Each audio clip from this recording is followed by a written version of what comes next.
योना अध्याय 1 से 4। अध्याय 1। परमेश्वर की आज्ञा का उल्लंघन करना। एक यहोवा का यह वचन अमित्ते के पुत्र योना के पास पहुंचा।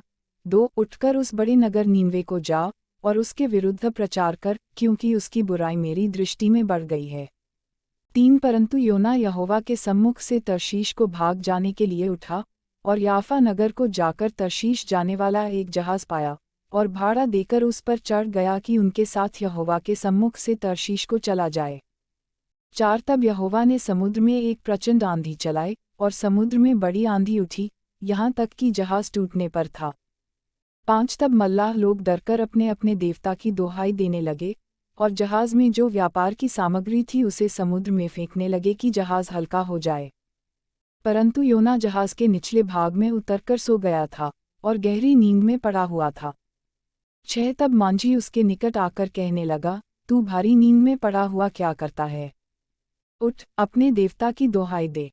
संभव है कि ईश्वर हमारी चिंता करे और हमारा नाश न हो। 7 तब उन्होंने आपस में कहा, आओ, हम चिट्ठी डालकर जान ली कि यह विपत्ति हम पर किसके कारण पड़ी है। तब उन्होंने चिट्ठी डाली और चिट्ठी योना के नाम पर निकली। 8 तब उन्होंने उससे कहा, हमें बता कि किसके कारण यह विपत्ति हम पर पड़ी है। तेरा उद्यम क्या है? तू कहाँ से आया है? तू किस देश और किस जाति का है? 9 उसने उनसे कहा, मैं इब्री हूँ और स्वर्ग का परमेश्वर यहोवा जिसने जल स्थल दोनों को बनाया है, उसी का भय मानता हूँ। 10 तब वे बहुत डर गए और उससे कहने लगे, तूने यह क्या किया है?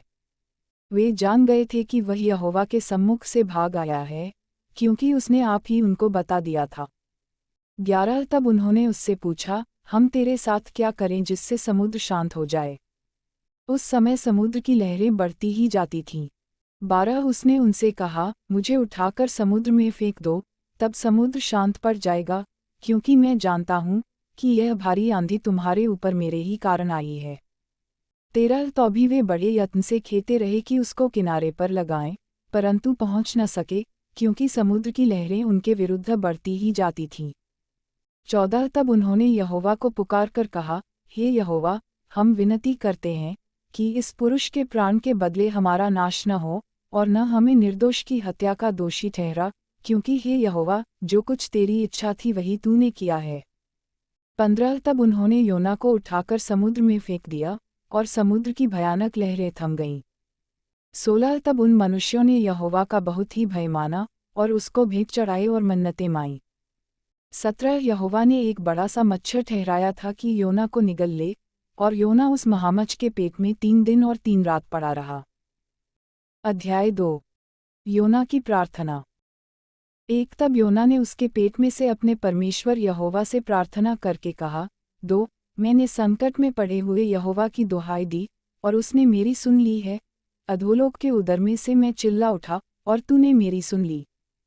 3 तूने मुझे गहरे सागर में समुद्र की थाह तक डाल दिया और मैं धाराओं के बीच में पड़ा था, तेरी भड़काई हुई सब तरंगें और लहरें मेरे ऊपर से बह गईं। 4 तब मैंने कहा, मैं तेरे सामने से निकाल दिया गया हूँ, कैसे मैं तेरे पवित्र मंदिर की ओर फिर ताकूंगा?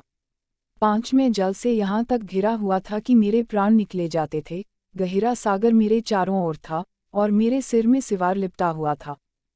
6 मैं पहाड़ों की जड़ तक पहुँच गया था, मैं सदा के लिए भूमि में बंद हो गया था, तो भी हे मेरे परमेश्वर यहोवा, तूने मेरे प्राणों को गड्ढे में से उठाया है। 7 जब मैं मूर्छा खाने लगा, तब मैंने यहोवा को स्मरण किया और मेरी प्रार्थना तेरे पास वरन तेरे पवित्र मंदिर में पहुँच गई। 8 जो लोग धोखे की व्यर्थ वस्तुओं पर मन लगाते हैं, वे अपने करुणा निधान को छोड़ देते हैं। 9 परंतु मैं ऊंचे शब्द से धन्यवाद करके तुझे बलिदान चढ़ाऊंगा, जो मन्नत मैंने मानी उसको पूरी करूंगा। उद्धार यहोवा ही से होता है। 10 तब यहोवा ने मच्छर को आज्ञा दी और उसने योना को स्थल पर उगल दिया।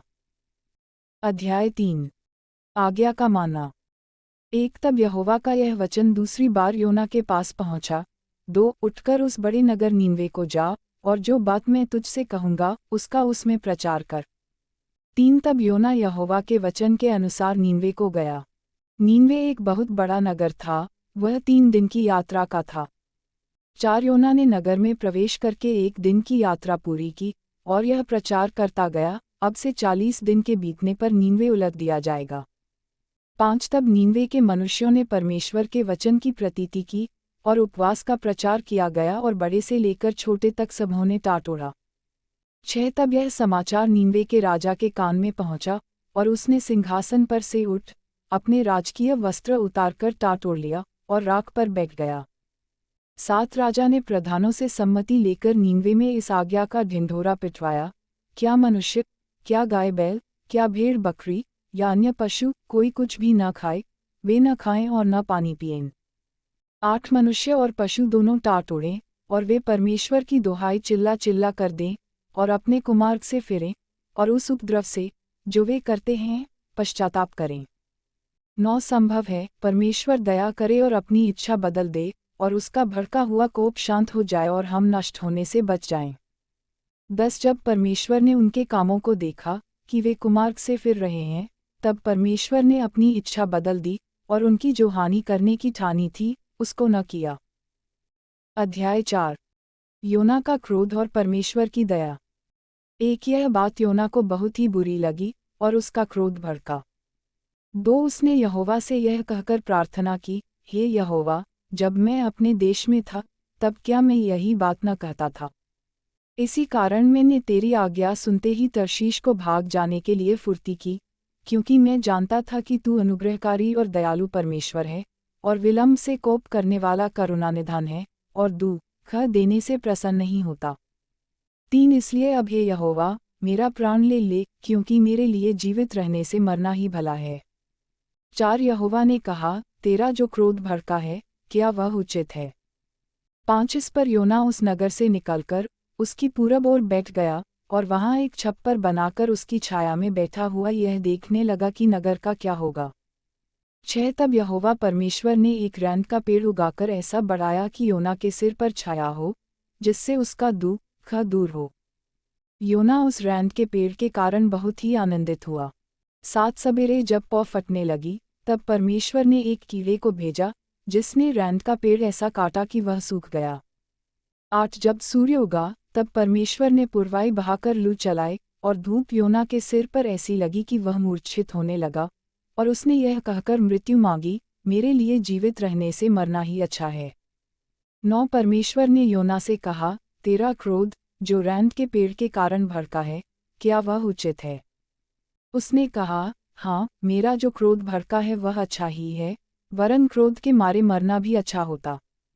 10 तब यहोवा ने कहा, जिस रैंत के पेड़ के लिए तूने कुछ परिश्रम नहीं किया, न उसको बढ़ाया, जो एक ही रात में हुआ और एक ही रात में नष्ट भी हुआ, उस पर तूने तरस खाई है। 11 फिर यह बड़ा नगर नीनवे, जिसमें 1,20,000 से अधिक मनुष्य हैं जो अपने दाहिने बाएं हाथों का भेद नहीं पहचानते, और बहुत से घरेलू पशु भी उसमें रहते हैं, तो क्या मैं उस पर तरस न खाऊं?